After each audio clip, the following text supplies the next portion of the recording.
The rain fell in relentless sheets, drumming against the streets of Philadelphia like 1,000 tiny fists demanding attention. Streetlights flickered in the gray gloom, struggling to pierce the darkness that had settled over the city. It was just past midnight, the world cloaked in a soggy quiet, when David Miller, a single father in his late 30s, was driving home from his second overnight shift at the hospital. The hum of his old sedan seemed almost deafening in the silence of the empty streets. His mind wandered to his son, Ethan, sleeping soundly at home, and the worn-out apartment that never seemed big enough for all the love and responsibility he carried. David had known struggle, and he had known loss, but nothing had prepared him for what he was about to stumble upon. As he rounded a corner near the old industrial district, he noticed a small figure huddled on the sidewalk, drenched by the rain, rocking slightly as though trying to protect something precious. At first, he thought it was just another homeless soul seeking shelter, but then he saw the tiny face peeking out from under a soaked blanket,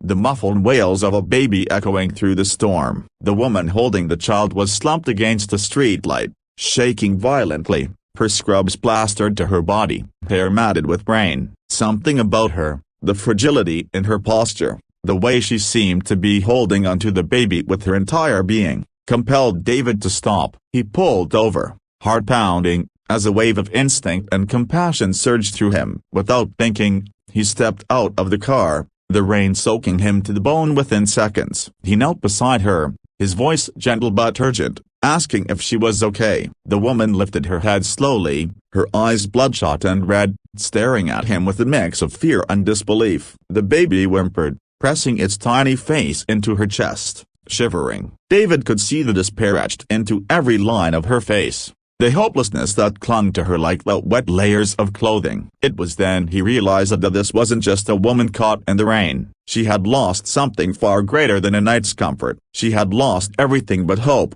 clinging desperately to the one thing that still mattered, her child. Before he could speak, the woman whispered, almost inaudibly, "Yeah, broken bar, I don't know what to do." Her voice broke, a fragile thread in the storm. David, without hesitation, pulled his jacket from the back seat and draped it over her shoulders, wrapping his arms around both mother and child. The baby quieted instantly, as if sensing the safety of human touch. In that moment, David understood that kindness was not a luxury, it was survival. If you believe in the power of kindness and second chances, take a moment to like this video, comment your thoughts, share it with someone who needs hope, and subscribe to our channel to see more stories that remind us of the goodness in the world.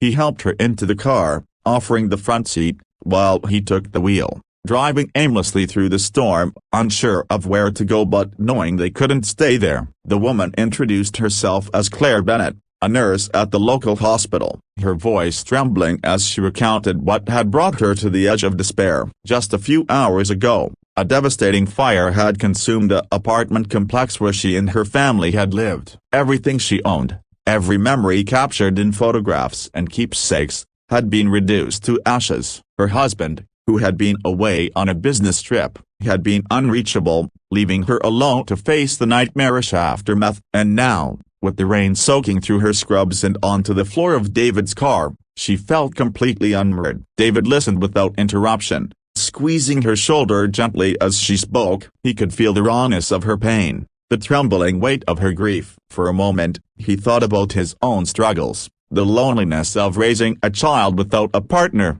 the nights spent wondering if he was doing enough. But there was no room for comparison. This was Claire's storm, and she needed someone to help her weather it. They drove in silence, save for the occasional sniffle or soft whimper from the baby, until they reached a small diner still open despite the late hour. David helped Claire inside, ordering hot coffee for her and a warm bottle for the baby. The fluorescent lights above cast a sterile glow, but in that haven, the storm outside seemed to fade, replaced by a fragile sense of safety. Claire sat at a booth, hunched over the infant, tears sliding silently down her cheeks. David sat across from her, unsure what advice he could offer, knowing that sometimes, the only thing people needed was someone to sit beside them in the dark.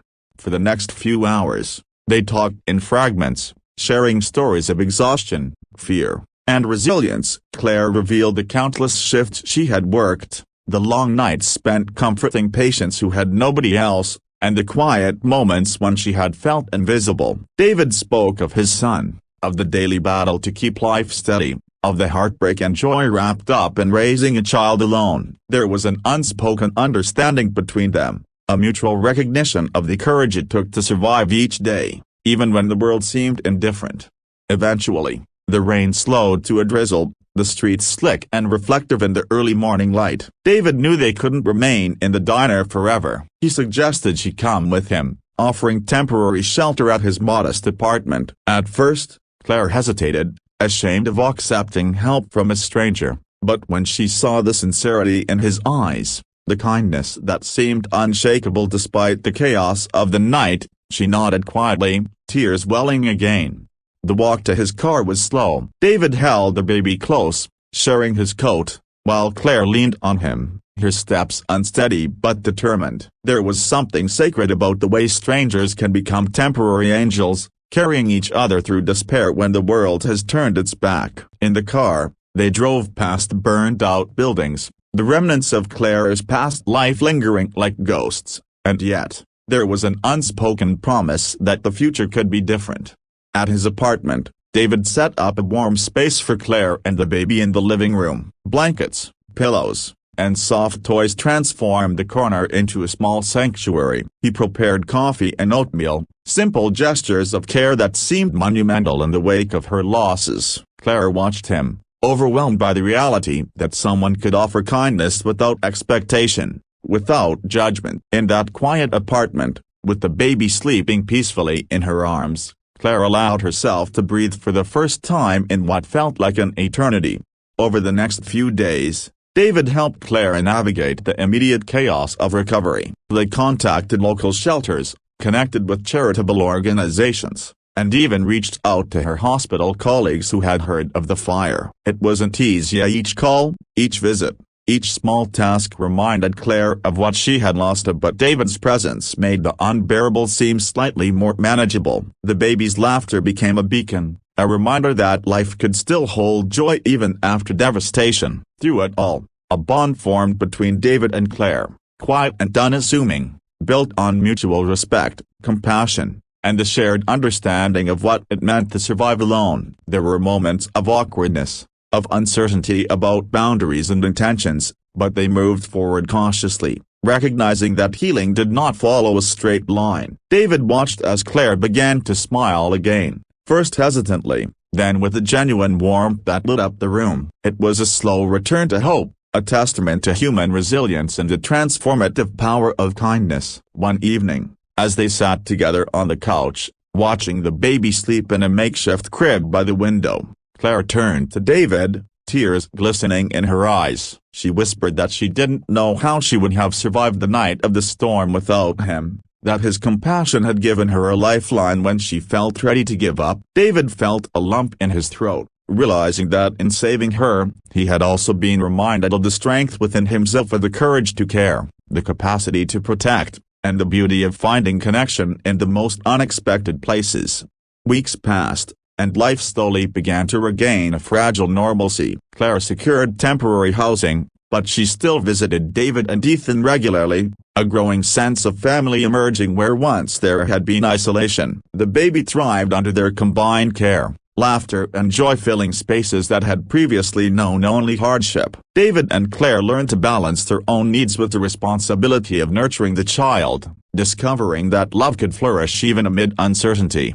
The story of that stormy night became a memory they carried with them, a reminder of the profound impact a single act of kindness can have on a life teetering on the edge of despair. David often reflected on the miraculous coincidence of finding Claire and her baby in the rain, realizing that sometimes, the world puts people together at the exact moment they need each other most. What began as a random encounter evolved into a story of resilience, hope, and the quiet heroism of everyday compassion. As they stood together one morning, watching the sun rise over the city, the baby cooing in Claire's arms, David felt an overwhelming sense of gratitude. The journey had been harrowing, filled with fear, sorrow, and uncertainty, but it had also revealed the extraordinary capacity of the human heart to endure, to nurture, and to love without reservation. Claire squeezed his hand, and in that simple gesture, they acknowledged the unspoken truth that they had both been saved by kindness,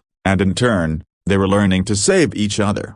If this story touched your heart, please take a moment to engage with this video or like it, comment your thoughts, and share it with someone who needs to believe in hope and human kindness. Don't forget to comment below how small acts of compassion have impacted your life. It may inspire others more than you realize. The rain had stopped long ago, leaving behind a city that gleamed with possibility. And in the quiet apartment that had become a sanctuary, 3 lives intertwined by fate and courage continued to move forward, carrying with them the unshakable belief that even when everything seems lost, hope and kindness can light the darkest nights. David had learned that heroism wasn't always about grand gestures or saving the day in cinematic fashion. Sometimes, it was about stopping the car, opening your heart, and offering a coat, a hand, or simply a presence to someone whose world had fallen apart. And sometimes, in doing so, you found that you had been saved, too. Claire, David, and the baby faced the future together, not as strangers, not as isolated souls, but as a makeshift family bound by courage, empathy, and the quiet miracles that come when someone decides to care. The storm had passed, but its lessons lingered, that despair could be met with compassion, that love could flourish in unexpected places, and that the smallest acts could ripple outward, transforming lives in ways that words could scarcely capture. And in the stillness that followed, as they watched the city awaken to a new day, they knew no matter what trials came next, they would face them together, anchored by hope, strengthened by kindness, and forever reminded of the night a single act of compassion had changed everything.